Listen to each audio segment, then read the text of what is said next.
Imagine करो सुबह के 9 बज रहे हैं, तुम फोन उठाते हो, तुम्हारी कंपनी से एक मैसेज आता है कि भाई अब हम कंपनी को रिस्ट्रक्चर कर रहे हैं, your services are no longer required. बस इतना। तुम्हारी 4 साल की ये नौकरी थी, अब EMI जो अगले हफ्ते कटनी है, बच्चों की स्कूल की फीस जो महीने की पहली तारीख को जाती है, और घर में रखा हुआ वो पैसा जो सिर्फ 1 हफ्ते ही चलेगा। तुम फोन रख देते हो और लाइफ में पहली बार ये रियलाइज होता है कि तुम्हारी पूरी दुनिया एक सिंगल सोर्स ऑफ इनकम के ऊपर टिकी हुई थी। तो सवाल ये है, अगर आज तुम्हारी इनकम बंद हो जाए तो तुम कितने दिन सर्वाइव कर सकते हो? आज मैं तुम्हें 2 लोगों से मिलवाता हूँ। पहला है रोहित, स्मार्ट लड़का, इसके पास अच्छी जॉब है, हर महीने 80,000 आते हैं, लेकिन हर महीने 79,500 रुपये खर्च भी हो जाते हैं। नए फोन की EMI, weekend trips, branded clothes. Rohit को लगता है कि यार पैसे आते रहेंगे, खर्च करते रहो, लाइफ एक पार्टी है उसके लिए। दूसरा है सलमान, उसकी भी सेम सैलरी है, लेकिन सलमान हर महीने एक काम जरूर करता है। वो अपनी इनकम को सिर्फ एक जगह नहीं रहने देता, वो क्वाइटली बिना किसी को बताए एक सिस्टम बना रहा है। कोई उसे सीरियस नहीं लेता, रोहित उसे बोरिंग कहता है, लेकिन जो होने वाला है उसके बाद कोई भी रोहित को जीनियस नहीं कहेगा। फिर आती है मार्च 2020 की वो रात, लॉकडाउन। एक झटके में बिना वार्निंग के लॉकडाउन लगा दिया जाता है। रोहित की कंपनी ने काम बंद कर दिया, उसकी सैलरी रुक जाती है, EMI का नोटिस आता है, घर का किराया बाकी रहता है, और सेविंग्स वो तो 3 हफ्ते में ही खत्म होने वाली है। रोहित ने पहले घर में बताया नहीं, फिर एक दिन रात को बैठकर बहुत रोया अकेला, क्योंकि उसे पता था कि उसने सब एंजॉय किया लेकिन कुछ भी बनाया नहीं। उसकी माँ ने पूछा कि बेटा सब ठीक है? उसने कहा कि हाँ सब ठीक है माँ, लेकिन अंदर से वो टूट चुका था। ये सिर्फ रोहित की कहानी नहीं है, ये करोड़ों लोगों की कहानी है जो हर दिन एक इनविजिबल रिस्क के साथ जी रहे हैं और उन्हें पता भी नहीं है। लेकिन रुको, इस पूरी सिचुएशन में एक ऐसी चीज है जो सब कुछ बदल सकती है। एक ऐसा फ्रेमवर्क जो सलमान के पास था, रोहित के पास नहीं था। वो चीज पैसा नहीं थी, वो लक भी नहीं था, वो कोई सीक्रेट इन्वेस्टमेंट भी नहीं था। वो था एक तरीका सोचने का, लेकिन वो तरीका मैं अभी नहीं बताऊंगा। पहले देखते हैं कि सलमान ने एग्जैक्टली क्या किया। लॉकडाउन के दौरान जब रोहित घर में बैठा था और एंजाइटी में था, सलमान के फोन पर नोटिफिकेशंस आ रहे थे। उसका एक फ्रीलांस क्लाइंट जो उसने 6 महीने पहले बनाया था, वो पेमेंट कर रहा था। उसका एक छोटा सा डिजिटल प्रोडक्ट जो उसने एक बार बनाया था, वो ऑटोमेटिकली बिक रहा था, और उसकी सेविंग्स जो उसने क्वाइटली बोरिंग तरह से भाई हर महीने साइड में रखी थी, वो इंटैक्ट थी।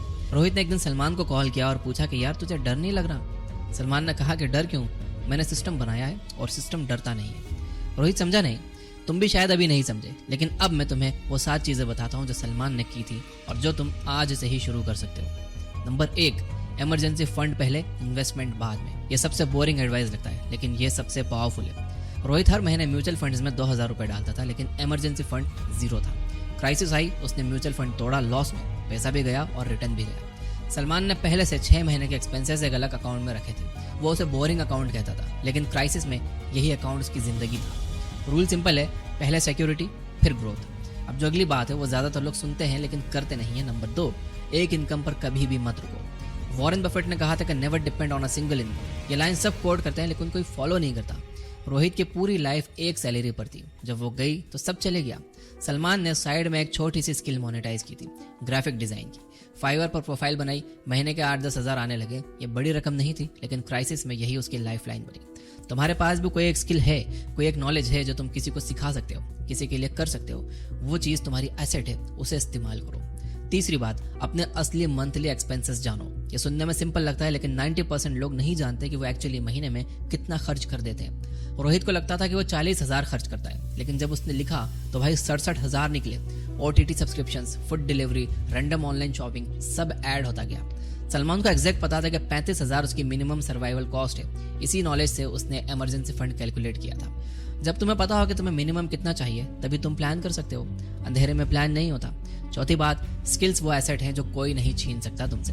2008 के रिसेशन में लाखों जॉब्स गई, लेकिन जिन लोगों के पास हाई वैल्यू स्किल्स थी, जैसे कि कॉपीराइटिंग, कोडिंग, सेल्स, डिजाइन, वो 6 महीने में कहीं और थे।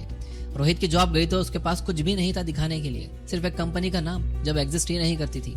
स्किल बेस्ड आइडेंटिटी सबसे स्टेबल आइडेंटिटी है। जॉब जा सकती है, कंपनी बंद हो सकती है, लेकिन जो चीज तुम जानते हो, जो स्किल्स तुम्हारे पास है, वो हमेशा तुम्हारे पास रहने वाली है। 5वीं बात, लाइफस्टाइल इन्फ्लेशन को पहचानो। ये सबसे डेंजरस ट्रैप है। रोहित की सैलरी बढ़ती गई और हर सैलरी हाइक के साथ उसका खर्चा भी बढ़ता गया। नया फोन, बड़ा फ्लैट, बेटर कार, ये लाइफस्टाइल इन्फ्लेशन था। जब इनकम बढ़े तो पहले सेविंग्स बढ़ाओ, बाद में लाइफस्टाइल बढ़ाओ। सलमान ने एक रूल बनाया था, जब भी सैलरी बढ़ेगी उसका 50% ऑटोमेटिकली सेविंग्स में जाएगा, बाकी का 50% जो चाहे करो। इस एक रूल ने उसकी नेटवर्थ को रोहित से 3 गुना बड़ा बना दिया, सेम सैलरी पर। छठी बात, पैसिव इनकम एक सिस्टम है, लक नहीं। लोग सोचते हैं कि पैसिव इनकम कोई जादू है, यूट्यूब चैनल बनाओ करोड़ों आने लगेंगे, ऐसा नहीं है। पैसिव इनकम एक सिस्टम है जो तुम एक्टिवली बनाते हो और फिर वो तुम्हारे बिना चलता है। सलमान ने एक पीडीएफ गाइड बनाई, 199 रुपए में गम रोड पर अपलोड की। 2 साल में उसे एक पीडीएफ ने 80,000 रुपए कमाए, जो उसने एक ही बार बनाई थी। अब जो आखिरी और सबसे पावरफुल पॉइंट है वो सुनो। 7वीं बात, आइडेंटिटी शिफ्ट करो। रोहित की आइडेंटिटी थी कि मैं एक एम्प्लॉय हूँ, सलमान की आइडेंटिटी थी कि मैं एक वैल्यू क्रिएटर हूँ। ये एक छोटा सा फर्क है, लेकिन इसी ने डिसाइड किया कि क्राइसिस में कौन सर्वाइव करेगा। कैसे बताओ? जब तुम खुद को एम्प्लॉय की तरह देखते हो तो तुम परमिशन मांगते हो दूसरों की, लेकिन जब तुम खुद को वैल्यू क्रिएटर की तरह देखते हो तो तुम अपॉर्चुनिटी बनाते हो। देखो, वेल्थ खत्म नहीं होती, वो ट्रांसफर होती है। उन लोगों के पास जाती है जिन्होंने सोचने का तरीका बदला। एक बात सोचो कि अगर खुदा ना खास्ता आज तुम्हारी जॉब चले जाए तो तुम्हारे पास कितने महीने की ब्रीदिंग स्पेस है? 1 महीना, 2 महीना या सिर्फ 1 हफ्ता? ये जवाब तुम्हें बताएगा कि तुम एक्चुअली कितने फाइनेंशियली फ्री हो।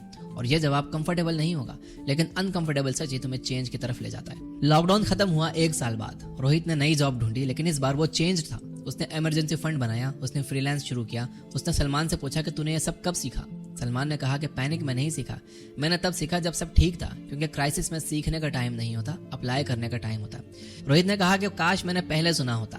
सलमान ने कहा कि तूने अभी सुना है, यही काफी है, और यही तुम्हारे लिए भी है। तुम ये वीडियो देख रहे हो, इसका मतलब कुछ तो है तुम्हारे अंदर जो चेंज चाहता है, जो ग्रो करना चाहता है, जो अगली क्राइसिस में रेडी रहना चाहता है। ये हजारों बुक्स की समरी है जो एग्जैक्टली यही सिखाती है कि पैसे के बारे में कैसे सोचें, पैसा कैसे बनाएं, उसे प्रोटेक्ट कैसे करें, सिंपल भाषा में, बिना बोरिंग फाइनेंशियल। अब यहाँ तक देख रहे हो तो तुम्हारा काम यह है कि तुम वीडियो को लाइक कर दो, और मेरा काम यह है कि मैं इसे समराइज करूंगा। और इस वीडियो की समरी के बाद लास्ट तक देखने वाले खास लोगों के लिए एक खास लेसन और है, तो लास्ट तक बने रहना।